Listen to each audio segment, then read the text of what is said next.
네, 어텐션 뉴스 구병수 기자 나와 있습니다. 안녕하세요. 네, 안녕하십니까. 네, 오늘 가져온 소식 어떤 겁니까? 그 유튜브의 가짜 뉴스와 관련된 소식인데요. 네. 그 개혁신당 이준석 의원이 어제 한 포럼에서 미혼인 4개 조국 딸 조미 씨와 왜 결혼했냐고 이렇게 따지는 네. 어르신이 많다고 이렇게 어. 얘기를 했습니다. 네. 그러면서 유튜브의 가짜 뉴스는 정말 심각하다 이렇게 어. 비판을 했는데요. 지난해 그 유튜브에서 이런 제목의 가짜 뉴스가 올라왔죠. 이준석 조국 딸 조민 11월 결혼 뭐 난리 났네요. 이런 제목의 유튜브 영상이 올라왔는데요. 수십만 조회수를 기록했습니다. 이 동영상이. 네. 당시 영상에는 정치인 이준석과 조국 전 장관 딸 조민이 올해 11월 15일 서울 신라호텔에서 호화 결혼식을 펼친다는 기가 막힌 속보라며 조 전 장관도 결혼을 허락했다 이렇게 네. 주장이 당겼습니다. 자막에는 조민이 임신 8개월째다. 그리고 이준석이 결혼을 공식적으로 아이고야. 인정했다 등의 거짓 내용도 적혀 있습니다. 네. 해당 영상을 접한 조국 전 장관이 해당 영상을 캡처해서 올린 황현선 더불어민주당 그 전략기획위원회 부위원장이 그 게시물을 공유한 뒤에 네. 쓰레기 같은 자들의 쓰레기 짓거리라고 이렇게 성토를 했어요. 황 부위원장은 도대체 뭔 생각을 하고 사시는지 뭐 그렇지 않아도 힘든 가족에게라며 인간이라면 이런 거짓말을 유포할 수 없다. 처벌이 두렵지 않나 이렇게 썼습니다. 설마가 사람 잡는다는 말이 있지만 유튜브에 나오는 정보를 접할 때는 설마라는 한 번쯤 뒤집어보고 잠깐 수고를 들이면 그 가짜 뉴스를 쉽게 구별해낼 수 있습니다. 네. 뭐 팩폭을 당해도 끔찍하지 않는다면 그냥 무시하시면 되는데요. 이들이 노리는 건 관심이기 때문입니다. 그렇군요. 일부 유튜버들의 그 돈벌이와 가짜 뉴스 정말 심각한데요. 영향력이 큰 만큼 거기에 따른 책임도 좀 졌으면 좋겠습니다. 네, 다음 소식은요. 성범죄를 저지르고 18년간 도망 다닌 그 지명 수배자가 붙잡혔는데요. 네. 붙잡힌 사연이 참 그 병원 관계자의 예리한 눈썰미 때문입니다. 지금 네. 뭐 그 공개 수배된 사진이 나오고 있는데 네. 전남 모포 경찰서가 이제 특수강간 등의 혐의로 체포한 김모 씨에 대해 오늘 구속영장을 신청을 했는데요.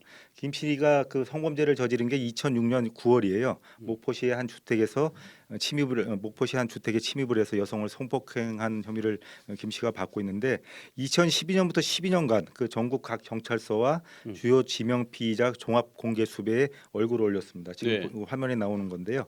공개 수배 전단에는 김 씨의 특징을 특정을 했어요. 신장이 170cm고 보통 체격에 안색이 흰편, 전라도 말씨를 쓴다 이렇게 특징을 특정을 했는데 경찰이 이렇게 김 씨를 중요 지명 피해자로 공개 수배를 했지만 18년이 지난 이틀 전에 서울 동대문구 한 병원에서 붙잡혔습니다. 네.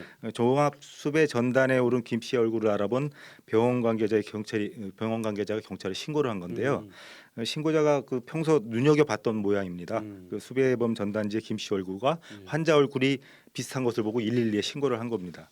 경찰이 사건이 발생했던 목표로 김 씨를 압송해서 현재 사건 경위 그리고 도주 경로 과정 이런 것을 살피고 있는데 김 씨의 혐의에 대한 공소시효가 오는 2027년이었다고 합니다. 18년 동안 숨어다닌 피의자를 한눈에 알아본 그 병원 관계자의 눈썰미가 참으로 예사롭지 않습니다. 네, 정말 대단하네요. 네, 다음 소식도 전해주시죠.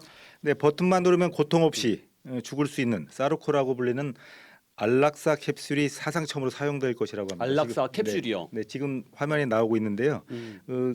외신들이 그 안락사 비영리 단체인 더 라스트 리조트가 세계적인 논란에도 불구하고 안락사 캡슐을 사용할 것이라고 보도를 했는데요. 이 캡슐은 지난 2017년에 선을 보였는데 세계 최초로 안락사를 집행한 호주 출신의 의사 필립 네시터가 네덜란드 시즌과 함께 3D 프린터로 이렇게 만들었다고 합니다. 사용 방식은 버튼을 누르면 캡슐 내부 산소를 질소로 바꿔서 저산소증으로 사망을 이르게 한다고 합니다. 그 캡슐 뚜껑이 닫히면 자신이 누구인지 뭐 어디에 있는지 버튼을 누르면 무슨 일이 일어날지 아는지 등의 질문을 받고서요. 뒤이어서 사망에 이르고 싶으면 버튼을 누르세요 하는 안내 음성이 나온다고 합니다. 네. 뭐 사르코는 공개 직후부터 뭐 사람들이 극단적 선택을 너무나 쉽게 할 수 있도록 부추긴 다음에 그 죽음을 미화한다 이런 비판을 받아서 논란에 휩싸였는데 그 때문에 언론에 공개되거나 뭐 박물관에 전시만 되고 지금까지 사용한 적이 없거든요. 네. 그런데 더 라스트 리조트 측이 이를 실제 사용한다고 하면서 다시 논란에 불이 붙게 됐습니다. 더 라스트 리조트는 사르코의 첫 번째 사용이 곧 이루어질 것이다 이렇게 밝혔으나 사용자는 누구인지는 밝히지 않았습니다. 사르코의 사용이 더 라스트 리조트의 뜻대로 진행될지는 미지수예요. 네. 그렇지만 안락사가 자살 방조인지 아니면 존엄한 죽음인지에 대한 논쟁은 계속될 것으로 보이는 것은 분명해 보입니다. 네, 오래된 논쟁이네요. 오늘은 여기까지 듣겠습니다. 구병수 기자 수고하셨습니다.